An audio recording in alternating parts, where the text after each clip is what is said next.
My name is Teddy Kumsin, but you can just call me Ted. People say I look much younger than my age, but I don't really think so. I was 29 and I had lived most of my life alone by choice until I met her.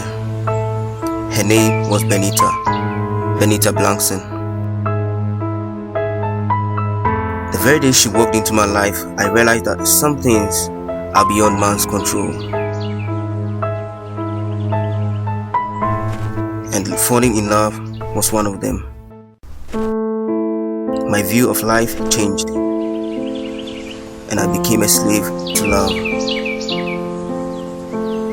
As a Christian, I knew what it meant to love God and my neighbor, but I had never experienced this other kind of love. I had come to an understanding that whatever we do in life is risk-taking. When we go to sleep at night, we risk not waking up the following morning. When we eat, we risk getting choked.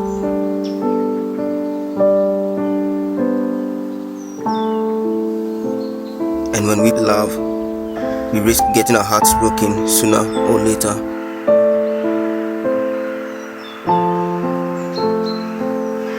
But we ought to take risks, because without taking risks, we will do nothing. And we will achieve nothing.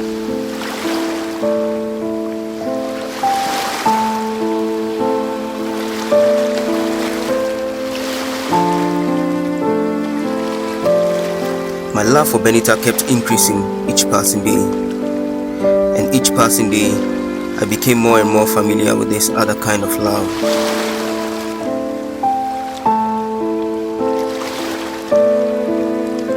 I must admit that there were times that things really looked weird and awkward to me, but I did not really care. I was enjoying this other kind of love.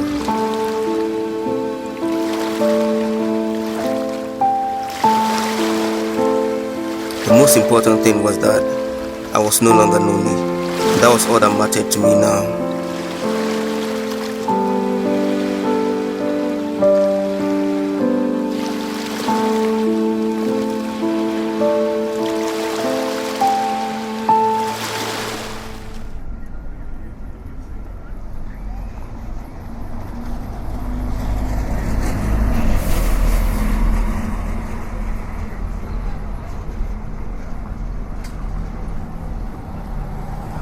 Benita and I spent almost the whole day in my house on that day, the 18th of June, and she asked me to escort her to the bus stop so we could spend some more time together before she leaves. But I convinced her that everything was going to be alright and that we'll meet again the following day.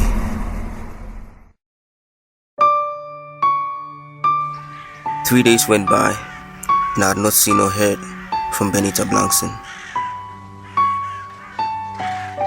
Many thoughts began to run through my mind, and that prevented me from thinking straight. I found myself going to all the places we visited, wearing the same clothes I wore on all of those occasions, with the hope that she sees me. I'm here again, but never wished that I could fly with wings and flee from all the pain inside. You keep walking back to my mind, and I'm alone beside myself.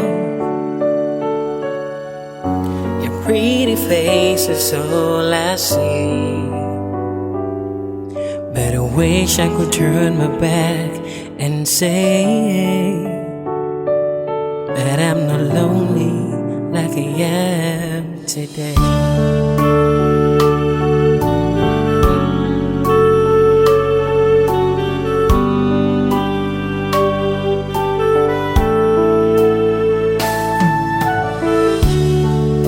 Your pretty face is all that I can see as I wipe the tears to run down my cheeks. I long so much for your warm hugs and your pretty smiles, but all I'm left with are stones to kick and then looking back. am going crazy. Maybe I'm just moving on. I've gotta walk it out. I've gotta take a stand and say that I'm not lonely.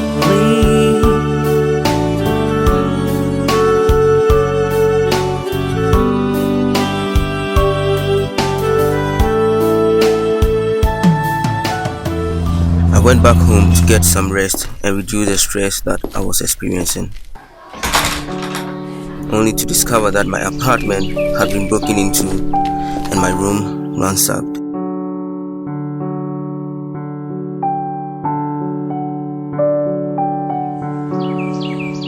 But to my surprise, nothing was stolen from my room.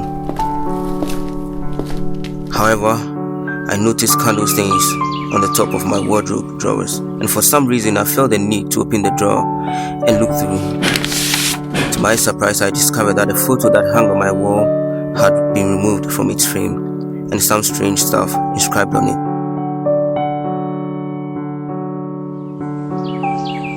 Again, for some reason, I decided to open a new book that Benita gave me the last time she was around. She asked me to promise her that I would write all my good memories about her in this book in case we are no longer together. But I told her that that was never going to happen because we'd be together forever.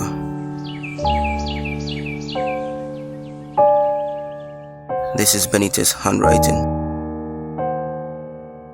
She came here today while I was away.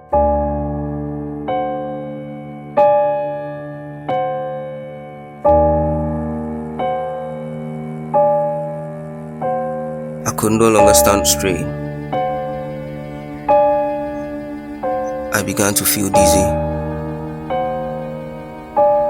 I didn't know what was happening to me. And then all of a sudden, everything just went dark. And then I heard the siren of an ambulance.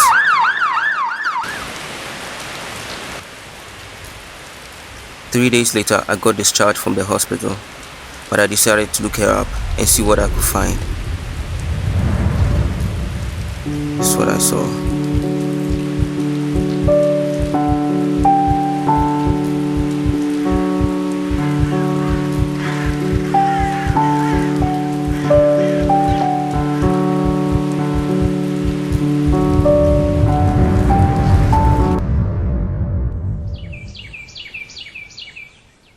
That was such a strange dream.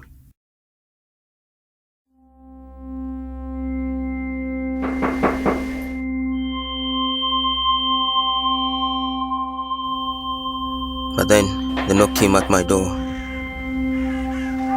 I don't know why I was hesitant to open the door. I was nervous.